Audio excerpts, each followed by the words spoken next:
Hello friends, আপনাদের সবাইকে আমি খুব স্বাগত করছি আমার মিনি ব্লগে। আমার এই মিনি ব্লগটা হচ্ছে দুর্গাপুজোর উপরে। আমরা দুর্গাপুজোর মধ্যে দেখবো অনেক বড় বড় প্যান্ডেল, যেই ফেমাস হয়েছে প্যান্ডেলগুলোতে দেখতে চলে যাই।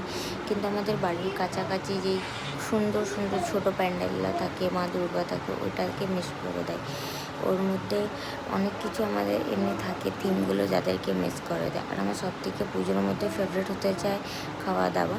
আমার ব্লগে আপনারা একটা খাওয়া দাওয়া রিলেটেড ভিডিওটা দেখতে পারবেন। তো প্লিজ আমার যদি কোনো মিস্টেক হয়েছে বা কিছু হয়েছে, তো আপনাদের প্লিজ কমেন্ট একটা করে জানাবেন।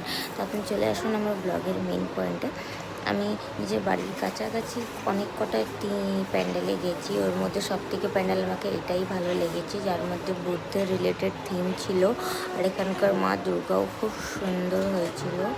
আর আমার খুব পছন্দ হয়েছে এই মা দুর্গাটা। আর এখানে আমার পাড়ার আমাদের কাছাকাছি লোকের যেই যত মূর্তি হয়েছে, সব ঠাকুরের মধ্যে, সব মূর্তির মধ্যে সবথেকে বড় আর সুন্দর ঠাকুরটা এটাই হচ্ছে।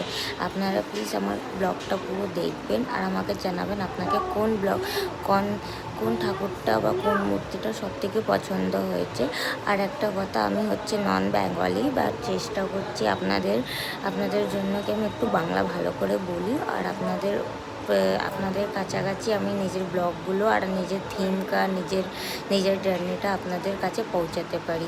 Thank you friends, everyone, please see my video and thank you for watching my blog. Bye bye, take care day.